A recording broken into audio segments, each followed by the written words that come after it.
So I want to start by talking about mobility and defining, in terms of how we're applying mobility concepts to yoga, defining what mobility is. And this is going to be part of a conversation about some mistakes that we've made, a way that we've misdiagnosed the human body in the yoga community for at least the last 50 years, maybe longer, right? And this is part of sort of recognizing that if we're in a living tradition, that living tradition has to keep evolving. It has to keep adapting. It has to be open to new information, right? It has to keep learning from past mistakes and moving forward effectively to really stay vital and alive and beneficial to people. So the way in which we've misdiagnosed what's going on with the human body essentially in yoga is there's been this big bias towards flexibility. That the more flexible you become, the more open you are, the better your body functions, the more spiritually advanced you are, the stronger of a practice that you have, right? And there's something actually about Instagram and Facebook culture that even further amplifies this, right? Where we assume, I don't think we even realize that we're doing it, but it's a big part of the messaging that's out there. This kind of assumption that the person who can do the most flexible, impressive, maybe acrobatic looking and super flexible pose must be the teacher who really knows what's up about yoga, who can really teach you how to look impressive in a similar way, and that there must be something then about their inner being, right? Their spirituality, their psychology, their mind, their heart, that is somehow more advanced because they can represent that very acrobatic, but indeed flexible, that very flexible kind of shape. And alongside that, there's also been an assumption that people who are tighter, people who look less flexible from the outside, are going to be more prone to hurting themselves, are probably more emotionally restricted or bound up in themselves. I've certainly made this mistake, are not as, their physical lack of openness is metaphorical or connected to their lack of emotional or spiritual openness as well.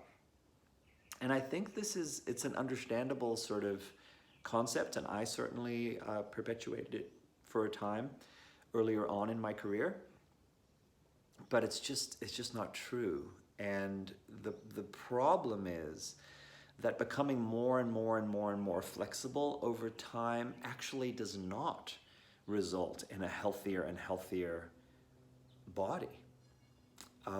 In fact, it becomes unsustainable, and we can become hypermobile in a way that makes the joints really unstable.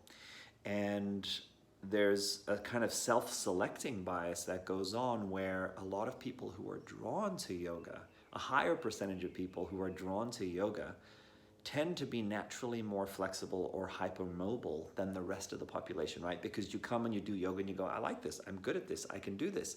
The teacher said I looked really good in the pose, right? I'm fairly new to it, but I'm already able to do certain things.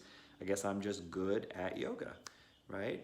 And so typically, psychologically, those are going to be the types of people who tend to stick around. And then, of course, there's also plenty of people like myself who start off not very flexible at all, but go, I want to get better at this. I want to work through whatever that is about for me, whether it is chronic tension or, emotional stuff, holding on to control, whatever the interpretation is. I want to work through that stuff, and that of course can be really beneficial and interesting and a worthwhile process.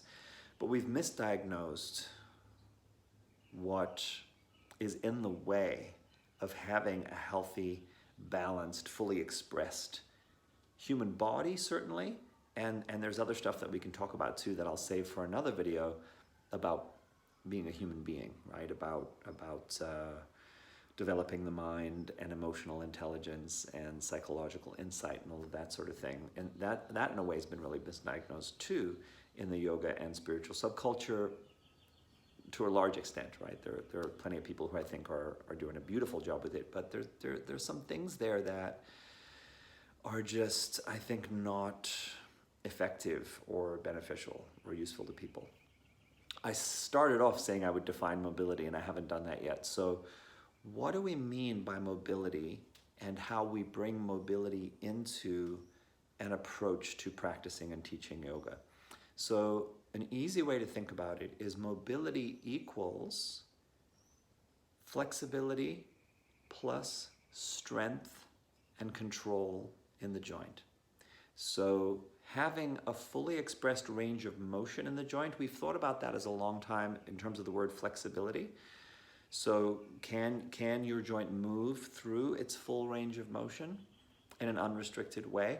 But what mobility emphasizes as well is, can you control your body? Can you control the aspects of that joint in those different positions with a more articulated, active kind of awareness? And this is a really fascinating thing, right? Because that's really talking about embodiment.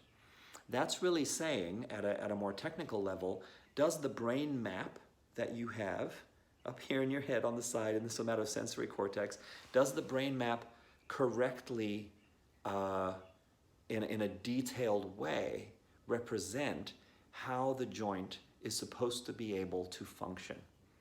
And does the neuromuscular drive, the messaging that comes through the nervous system to the muscles to put the joint in different positions and to be able to move in and out of those positions, is that kind of online? And is it well connected, right? Are we connecting all of those dots? So if you think about really exquisite movers, right? Think about people like highly accomplished dancers or athletes. When you see them moving, it's poetry in motion. Why is it poetry in motion? It's smooth. Why are their movements smooth and effortless and have this kind of flow about them where it's just poetry in motion? Because they are so well articulated in their brain maps of their body, the neuromuscular drive that's going from those very, very detailed maps.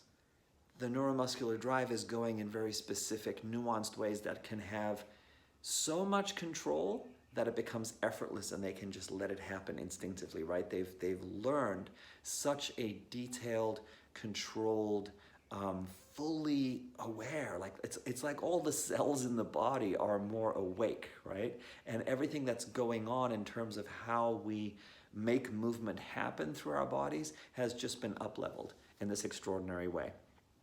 So incredible dancers and incredible athletes have this. They have a high level of proprioceptive awareness, meaning being able to sense their body in space, sense their body moving through space and in relationship to whatever's in the space around them, right? Especially true for athletes, but dancers as well, right? There's a relational piece going on there too, to the environment as well as to other bodies.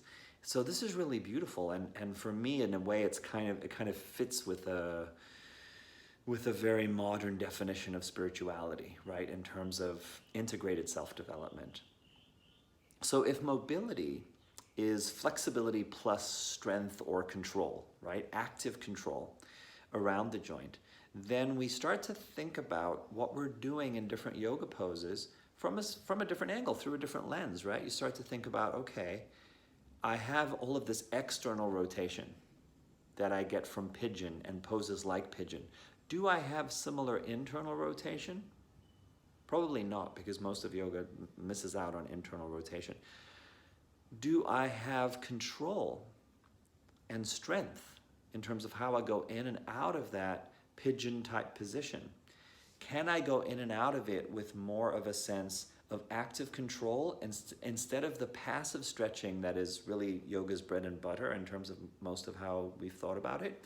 That passive thing where you just put yourself into the pose and either you use the weight of your body or you use pulling on something, using a strap or using your hands, or you use gravity to put yourself there, but you can't go there using the active control of the neuromuscular drive around the joint. Mobility is about that. It's about reclaiming that capacity to control and inhabit and express yourself through your joints in a much more awakened, integrated,